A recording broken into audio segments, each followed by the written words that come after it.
Hi, I'm Missy. Welcome. Thank you so much for coming today. I'm very glad to see you for today's workshop on harnessing your peak performance with human design.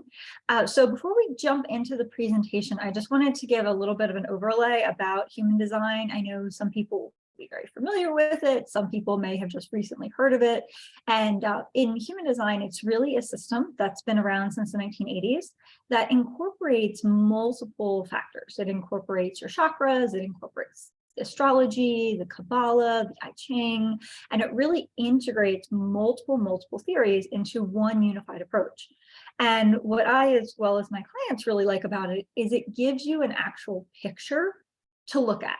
So you get this visual that allows you to really apply things in your daily life. And what I've found as I've had conversations with people about human design is that oftentimes they understand the big pictures, but they don't necessarily know what to do with that in their day-to-day life. Also, people who are familiar with human design, they usually haven't gone very far. There are some people who have gone super deep into their charts, but today's training is really focused for people who haven't really explored either it at all or haven't explored anything beyond their strategy. So I'm going to go ahead and start sharing my screen now, and we'll jump right into the presentation. So the presentation is about harnessing your peak performance with human design by honoring your ebbs and flows. And what I really mean by that gets into your different energy levels. So for example, most people who are familiar with human design, or if you've done really any Googling, and by the way, if you haven't checked out human design at all, you can get your free chart from mybodygraph.com. You don't need it for this training, but it will be something helpful to look at after the training, so that way you can go back and apply the topics. And when we take a look at these different concepts of human design, the first thing that people learn is their strategy. And that is absolutely an important thing, but it's not complete. So there are 5 different types in human design. We have our generators and our manifesting generators, and they both have the strategy of responding to things. So waiting for external things in their environment to trigger them to start to take action. We have our projectors who are waiting for an invitation. They're waiting for somebody to ask them for something, or they maybe have put out a question to say, hey, is anybody interested in this? And they're getting some sort of feedback to continue on with a conversation. We have our manifestors who are informing. So they need to tell other people what they're doing to decrease resistance. And then finally, our reflectors who are really taking in everything around themselves and allowing them to be a mirror for the rest of the world. So that strategy absolutely does help us figure out how to work at a basic level in our world. It tends to tell us what kinds of things we should be focusing on. And that, combined with our authority, which is another topic that I cover in human design, when to really move forward. So we have our what and our when. So we know, okay, I'm going to put this social media post up when I receive a question from a prospective client about a particular topic. Maybe, for example, you're teaching fitness and you're talking about dieting. Well, the day before Thanksgiving might not be the best day to put that up. Whereas once you get after the holidays and people are going, oh, I need to lose this extra weight, you might be seeing social posts about that, and that starts to give you a trigger for when to actually put that strategy or that response up based on your strategy. Now, an area that I generally don't see discussed are the motor centers. And the motor centers add to that strategy by telling us the way we need to be responding. So, for example, different types can be burnout. Even generators and manifesting generators who tend to have a lot of continuous energy, they can still be burnt out, because if you're not honoring where your energy is coming from, you're not able to actually incorporate that strategy, right? So if you're pushing and pushing and pushing, but you're pushing on the wrong kind of things, or you're pushing in a flow structure and you're not giving yourself the pauses at the appropriate times, that can all relate to burnout and exhaustion. Now, when I say appropriate times, it does depend on what your motor centers are. So it's not just saying, okay, I need to take breaks, or okay, I need to push and keep going.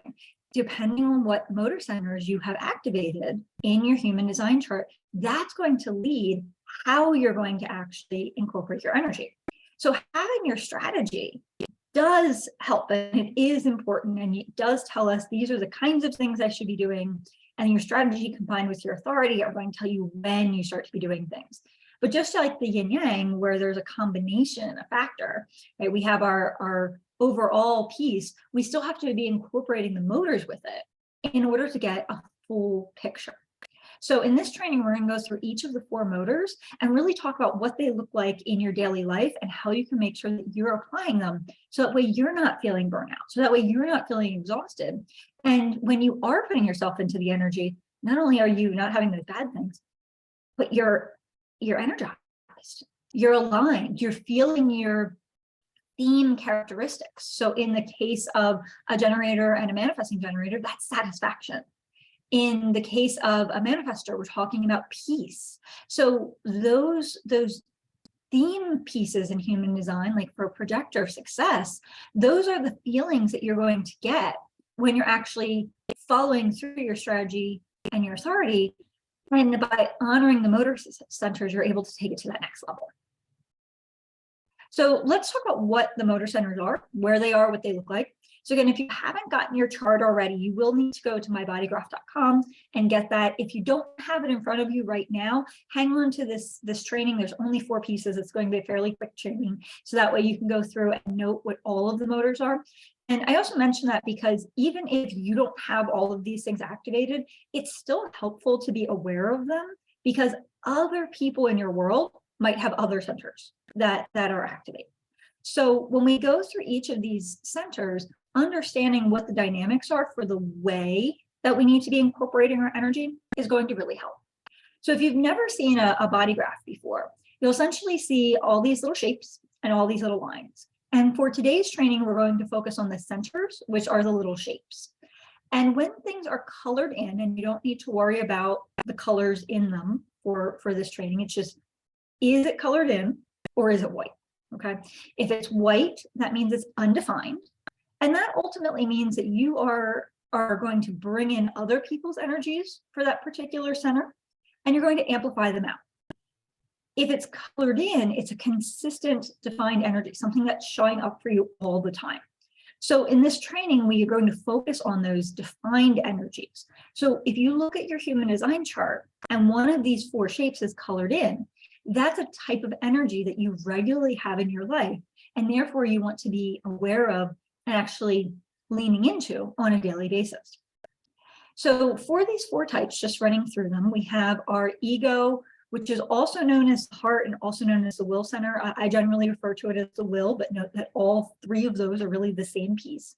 And it's that little triangle roughly in the middle of your picture here. So this ego or heart or will center, this is really a motivational drive. And we'll talk about how to exactly use that and leverage it and what tips you need to be keeping in mind in your daily life. Your solar plexus is your emotional energy center. Your sacral is your base drive. So this is something that is a consistent energy. And then lastly, you have your root center. And your root is connected to safety and security, to making sure that everything is set up in a way that's going to support your overall environment as well as those who are living in it. So it's not to say that having or not having any of these is a good or bad thing. All right, I do want to really stress that. A lot of my clients come to me and they go, but Missy, what happens if I don't have these colored in? How do I get them to be colored in? And I do want to remind you that it's really about how the energy is used. So let's say that all of these are white for you. Let's say that you are a projector or a manifestor or a reflector and you don't have any of these. Well, actually a manifestor would, but you could be a projector or reflector. If you don't have any of these lit up for yourself, ultimately what's going to happen is that just means that you pull in energy from the outside and you reflect it back. So you have this energy inconsistently. So it's not that you'll never have it. It's just not something that you have every day in all situations. And so you have to be very aware of who you're connecting with. Now, if you do have them defined, that just means that they're happening all the time. So you can lean very heavily into them. And let me just take that question, again, one step further, that if you don't have any of these defined, it is not a bad thing. It doesn't mean that you don't have the ability to take action. You just really need to be looking at that outside support and being adaptable, because one day you might have your sacral defined because of the people you're with. And another day you might have your solar plexus defined, or sometimes both. So in those situations, it's just really recognizing what's happening in your environment and how you can really go through and amplify it. So let's look at that first one. We're going to start with our sacral center.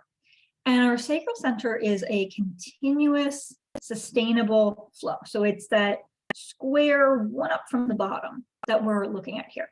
So if you have this colored in your chart, whether it's always colored in on your chart because it's part of your base design, or whether it's colored in because of people or planets that are currently interacting on your energy at the moment, this energy recognizes like the little engine that could, right? It's like a chug, chug, chug. I know I could, I know I could, I know I could. It keeps going. It's continuous. It's sustainable. The key, though, with this sacral center is that it's sustainable when it is aligned to other energies that are related to it.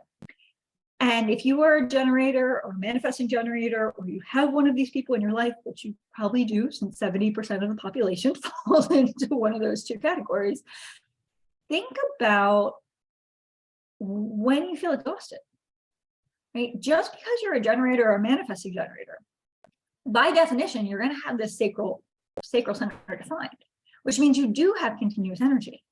But that continuous energy is not to be used for everything. It is possible for generators and manifesting generators to become exhausted, to feel overworked, to not feel like they've accomplished anything, to feel frustrated, which is they're not self-seen.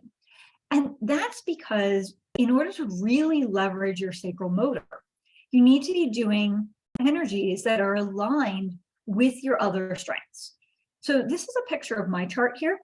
And you'll see that I have quite a few activations coming off of my sacral. When I say activations, I mean the colored lines. So my 34 gate is activated, my 5, my 14, my 59. These are all little numbers. Those are called the gates, and each of those gates represents a specific kind of strength. So depending on what your strengths are, that's going to determine what kinds of things you actually have the ability to work with continuously and sustainably.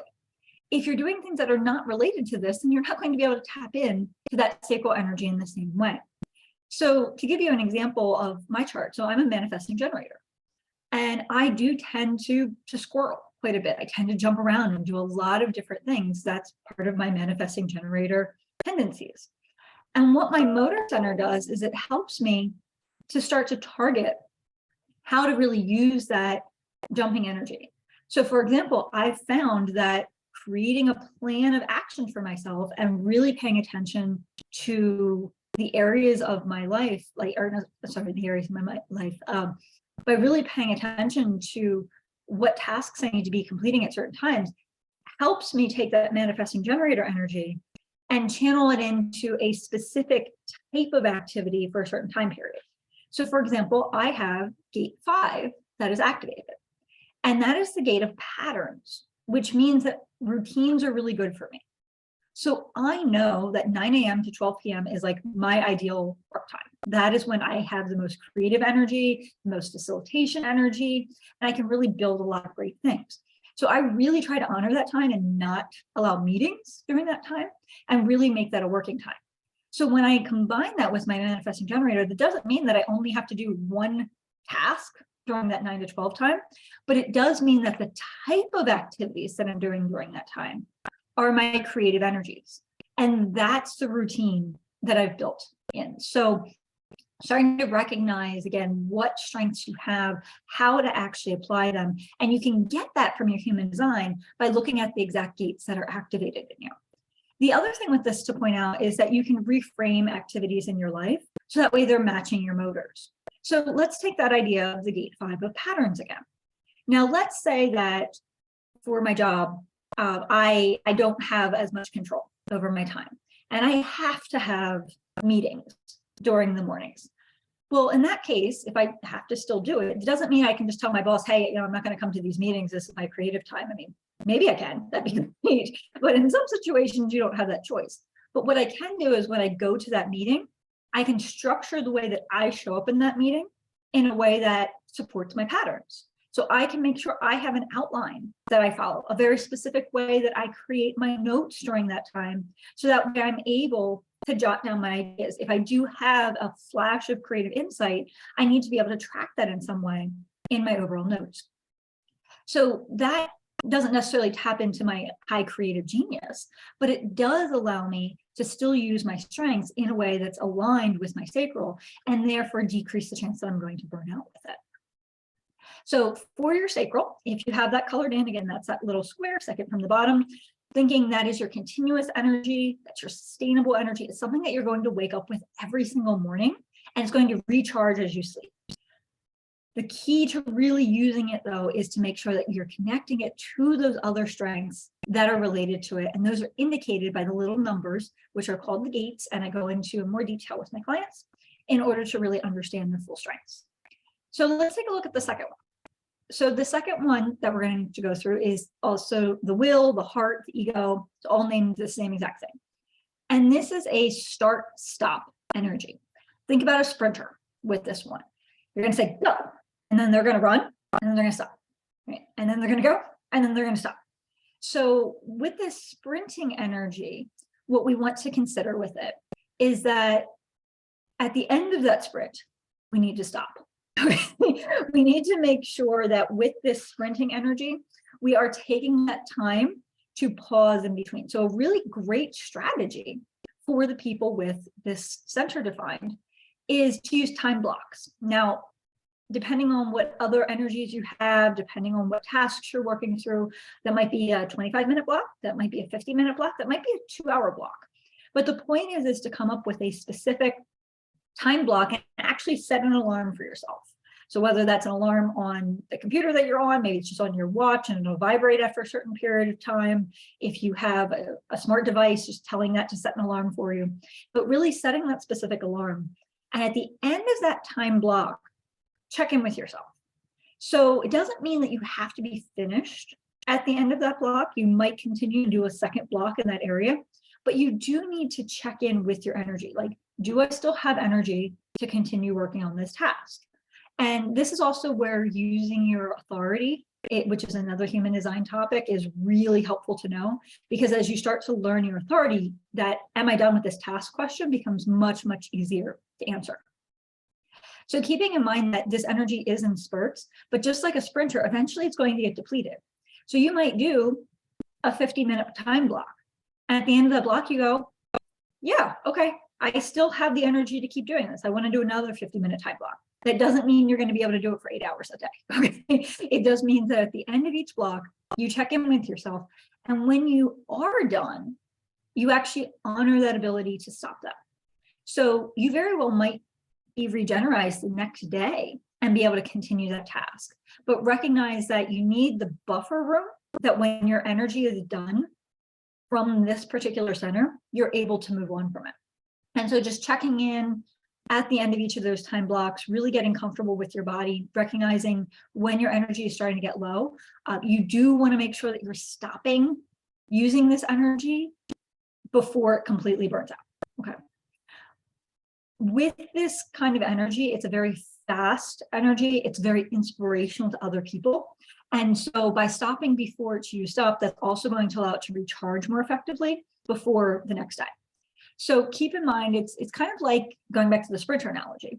Right? If a sprinter pushes themselves so much, it's going to take them harder. It's going to take them longer to recharge because their muscles are going to be spent. They might have to do a whole lot of extra recuperation that day, and then they might be too sore to work the next day because they've essentially expended more energy than they really had. Whereas if they stop doing their sprinting before they've gotten completely exhausted, so they're tired, but they're not wiped out, that's going to allow them to, again, be more effective overall with their energy.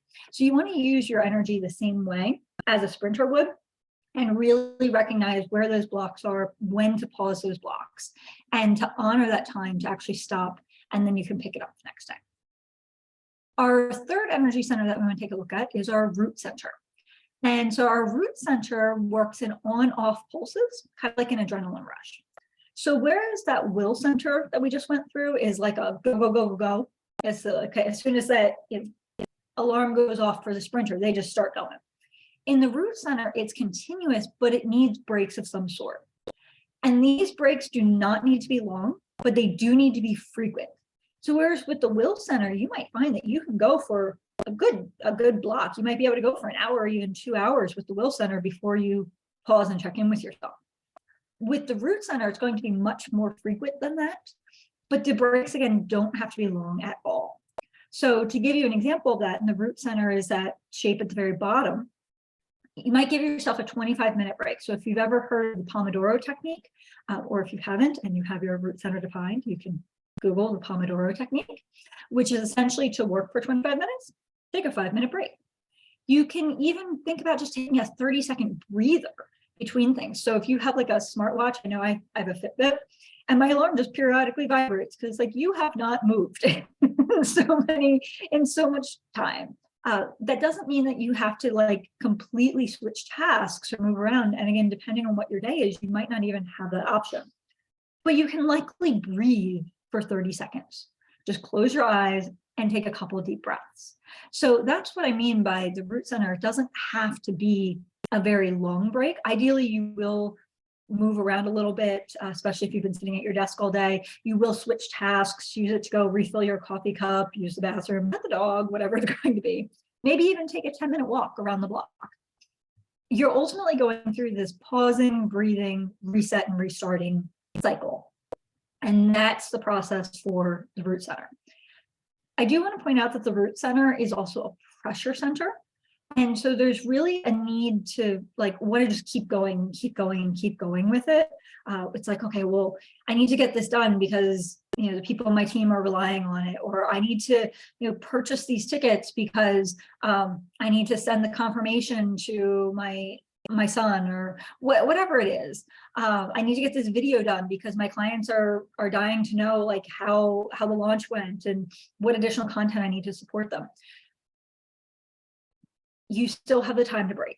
I promise you that if you have this root center defined and you give yourself those rests, even if all they are 30-second breathers every 20 minutes or so, you're going to find that your ability to continue to keep going, your burnout rate is going to significantly decrease, and you're going to really find that you're much more sustainable and continuing to have energy for an extended duration of time. So just keep those breaks in mind, set alarms, whatever you need to do to make sure you're taking them.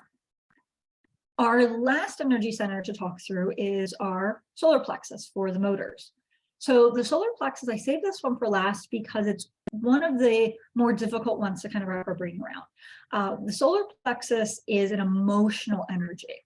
And really what that means is it goes through high highs and low lows. It's going to move, it's going to change. And because of that, we can sometimes feel really energized and we can sometimes feel really exhausted. We can also start to get in our heads about doubting things. So if we have this solar plexus identified, and this is a triangle that's on the right side of our picture, we can start thinking about examples of where emotions might come into play. So let's just talk about an entrepreneur who wants to rebrand their business. So this entrepreneur might come in and be in a really high emotional state, like, oh, okay, I want to start niching into my business. I have this new client idea. I'm going to make all these flyers and these banners and these resources. And there's just a lot of excitement. And then as the ideas start to sink in, suddenly doubt also comes in. I do talk a lot with my clients about how to make sure that doubt does not impact either any of their emotional decisions or their energies with it. So then we start getting, oh my goodness, that's a lot of stuff, right? That's the low lows. That's going to the bottom of the emotional state. How am I going to get that all done? Right? Are my clients going to like this? And, that's a lot. Where do I actually start? Do I really need all this? Yeah, of course I do, but that's still a lot of stuff, right? So you start kind of going on this back and forth. And then we go back to a high. And we say, okay, well, let's start thinking about the process here. So I have all these social media channels and, my Facebook is the most defined area. So that feels really good. I think I have a solid community there. So, all right, yeah, it's a lot to do, but I can start with that channel. And that seems like a good place to start. And then that low comes over again. And you go, well, but I need to make sure I don't lose all those other channels, right? I have my Instagram and I have my TikTok and I have my YouTube. Like, how am I going to make sure that, if I focus on Facebook, that those other areas don't come back. So you're kind of going between these different levels with the solar plexus. And this applies in the decision-making for authority as well, if you have a solar plexus defined. So ultimately what will happen by toggling back and forth between those high highs and low lows, you'll start to find the differences start to become smaller and smaller until ultimately we get to a neutral point. And okay, well, how can I merge this together? Well, I'm going to start with my Facebook, but I'm going to make my banners in Canva, and I'm going to record my videos in widescreen. And by doing those two things, it'll make it a lot easier to repurpose on my other platforms. Great. So now I have a process for how to actually put my action forward. And that was an example with how the solar plexus in general works with the high highs and low lows. And the way that this applies in the motor center is to really start to think about how to break it down. So when we, again, have that solar plexus defined, that's going to be the one on the right, we want to think about how we can break our tasks up over multiple days.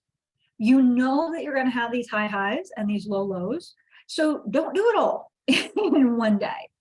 Also build in reflection time, so that way you can make changes. So that way you're not selling any one particular thing and being like, oh my God, if this doesn't work out, it's going to be horrible. You need that opportunity to be able to look back at something the next day and then reflect and change and modify it. Another good tip in order to use the solar plexus motor is to really chunk up those tasks. So using that example again of the coach who's trying to redo their branding in terms of the motor centers, they can say, okay, well, day one, I'm just going to do my brainstorming. I'm not going to determine if my ideas are good ideas or bad ideas. I'm just going to get as many ideas out of my head as I can. And then the next day, when their solar plexus has gone through a cycle, they come back and they say, okay, now day two, I'm going to evaluate these ideas. And I'm just going to decide which ones do I think are ideas that I want to move forward with, which ones are the ones I'm going to get rid of. And then day three, they come back and they pick one and they go, this is the one I'm going to write the messaging on. So even if you are working for somebody else, you're still able to break a lot of your activities up over multiple days that way. Like just think about how you can chunk them. Think about how you can start to give yourself that reflection time. So in this case, we didn't do the brainstorming and the evaluation on the same day, right? We split that up. And though it's possible that you might have to split it up between like a morning and afternoon, depending on your deadlines, again, the more that you're able to manage your time in a way that really supports your overall processing, that's going to benefit you in the long run. So think about chunking those activities, think about doing them over multiple days. And another really big benefit to doing that, in addition to following your energy, which is going to lead you to peak performance, which is the point of today's training session, you're also going to get a lot of wins. You're going to find that you're going to have much smaller goals each day, and therefore you're going to be hitting those goals and then stopping before you feel stuck. Oftentimes people who have the solar plexus activated, they keep going. They're like, oh, I have all these brainstorming ideas. This is great. Awesome. Let me keep going. I feel like I'm in a really solid groove here. Let me go through and pick all the ones that I want. Well, then what happens is they get tired, they get exhausted, they go into that low right after the high, and then they start to second guess themselves. They doubt themselves. They start to get really upset with all the different possibilities, and then they lose momentum, and then they get down on themselves. So instead, if you've already planned to chunk things up over the multiple days, you can essentially get into your high and stop. You can start the next day off with maybe that low of that adjustment, that decision making, but it's already been planned to do that. So it doesn't feel like a loss, it feels like productivity. And then you're able to keep going into the next level of high. So at this point, we've now covered 4 different motor centers, right? We've covered our sacral, we've covered our will, we've covered our root, and we've covered our solar plexus. And so you might be wondering, okay, well, what happens if somebody has more than one? So I know it's okay if I don't have any, because if I don't have any, that just means that I still have these energies. It's just not all the time. And so I'm amplifying what other people are doing as well. I can now be more aware of how other people are going to function better and how it might not be the same way as me. But what happens when I have more than one? Well, We essentially take each of those 4 types, whichever ones are activated, and we look at the interplay. So let's think about somebody who has both the sacral center and the will center activated. So again, that sacral is the second from the bottom. That's the continuous, sustainable, little choo-choo energy. And the will center, which is the triangle roughly in the middle, and that's going to be our sprinting energy. Well, in that case, we want to make sure that we're still picking the energies that are aligned with the sacral. And we want to make sure that when that will center runs out, we do stop. So if I'm working on a task, I basically just want to be able to learn how to downshift when my will center is depleted.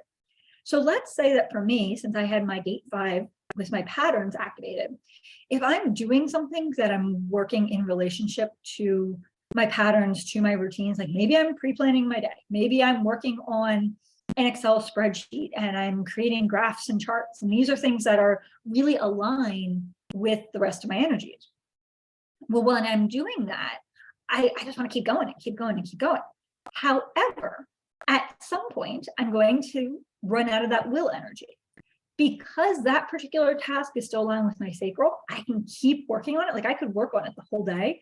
I just might need to slow down a little bit, right? I might need to just take a quick breather, and instead of having 17 spreadsheets open at one time, I take it down to 5. That's a really common kind of manifesting generator process. On the flip side, if I'm working on something that's not in my energy. So for example, I really struggle with marketing messaging. And one of the challenges, one of the reasons I struggle with marketing messaging is because I have so much of my own energy defined that, and I find that other people really relate with my energy, that when I start to try to talk from my client's perspective, it's harder for me to do. I can do it, but it is a harder step. And so in that case, I might have my will center, my will energy activated to write a whole bunch of posts. But then when I'm done that writing, I need to stop. I need to say, okay, I'm not going to post these all today. I'm not going to create all the images today, right? I've gotten to the point where I've done my brainstorming for today. And now I'm going to go back and use my sacral, maybe plan out what day I'm going to do these different posts, because that's the way that my energy would be aligned. So in summary, when you have the multiple energies, you're just looking for the overlap. So we want to, in this case with sacral, pull out those things that are connected to those other strengths already and combine that with that faster motion of really diving deep into something and then just recognizing that I need to downshift when that will center becomes depleted. So I'm still going to be checking in with myself, say maybe every 50 minutes or so, being okay, should I still be going at this pace essentially for this task rather than stopping completely? And let's take a look at one other example. So let's say that we have somebody who has both their root center and their solar plexus defined. So in this case, with the root center and the solar plexus, we're combining that adrenaline rush, that on-off needing frequent breaks, but able to really keep going, with the high highs and the low lows of emotional energy. So in this case, we want to be breaking things up over multiple days still. That's coming from our solar plexus side. And we also want to be giving ourselves those breather breaks and those 30-second breather breaks, the Pomodoros, where you're working for 25 minutes, taking a 5-minute break. And a really good way for somebody with these two centers activated to work together is to think about splitting their day into morning and afternoon and evening tasks. So before lunch, I'm going to work on this set of tasks. In the afternoon, I'm going to work on this set of tasks. And in the evening, I'm going to work on this set of tasks. That allows them to spread their solar plexus activities over the multiple days, and it allows them to build those time blocks into it in a very effective way. So at this point, we've covered all of our different energies here. And let's see if I go back to our piece. So we are looking at harnessing your peak performance with human design. And really what we took away from this session today is that we want to know what our different motor centers are. We want to, once we've identified them, think about what they look like in our day-to-day and apply the energy in addition to whatever our strategies and authorities tell us. So keep in mind again that your motor is not telling you what to be doing, but it's telling you that once you've decided what you need to be doing, this is how your energy is actually going to be effective. And by following the strategies for your particular motor centers and being aware of them, that's going to allow you to really feel energized throughout your entire day and not lead to any of those burnout impacts. So thank you so much for attending today's training on harnessing your peak performance with human design. I'm a Missy on Instagram, so that's IM.A.Missy. And I look forward to hearing from you. If you have any questions, definitely reach out to me in a direct message on Instagram or Facebook. All right, take care.